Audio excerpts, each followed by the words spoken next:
Hello everyone, it's DA here. Hope you guys are doing great. Hope you are doing amazing. Today I will be playing the newly released hero Wukong on Paragon, and as well as also giving my thoughts on how he plays, how he balances in the game, or even tips and tricks. Now for the sake of time and hero selection, I am recording this using the solo versus AI mode.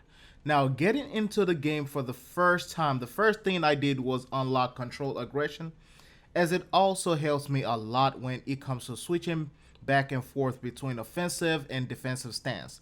Now, I'm not the best at this, but I went through and also jumped ahead and just went on into the jungle and farmed as much as I could. Now, of course, when it comes to me playing versus real individuals, this may be a little bit trickier because they also have their players trying to farm for resources or trying to farm for rep as well. Now, when it comes to everything, after all is done, and when it's time, I actually went ahead and unlocked Staff of Legend.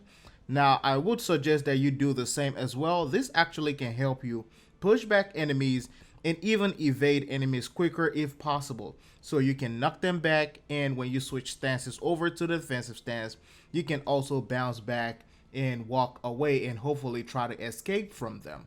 Now, I unlocked Cloud Walker next, and then after that I unlocked 84,000 hairs later. Now, after carefully looking at some of the ability descriptions and taking my time to read them and look at them and see what the percentage is and how cards affect them, and looking at how beneficial they can also be, I realized that it will be ideal for me to work mostly on Staff of Legend as much as I can and level them up faster than ever. Now, the reason for this is because being able to reach further and knock your enemies back, not only is it a good thing as far as keeping them in range, but it's also a good thing as far as dealing increased or intense damage.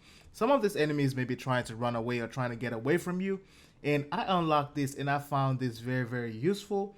A lot of times, maybe when you are on low health, you might find an enemy running after you trying to get the last shot or trying to take you out for the last time.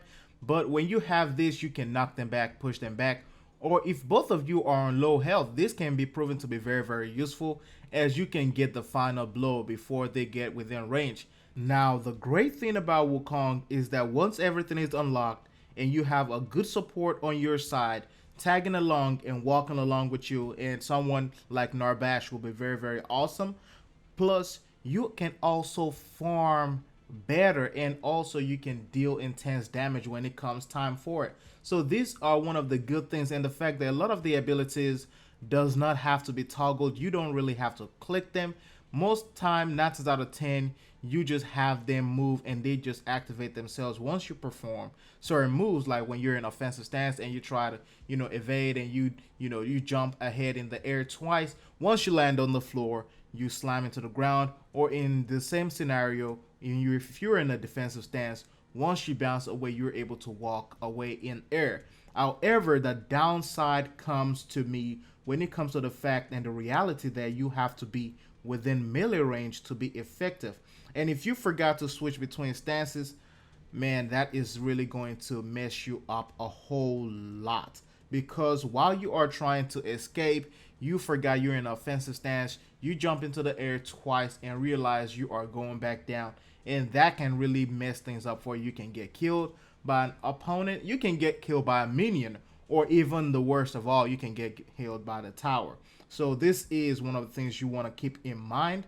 Now, some of you may not see it as a downside. You may see it as a balancing situation, so that way people do not abuse it.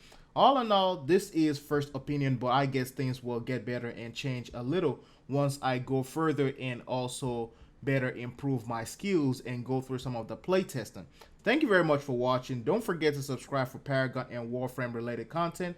And if you love this channel, if you love everything, don't forget to give a thumbs up as well. As always, it is DA signing out. I will see you guys on the next one.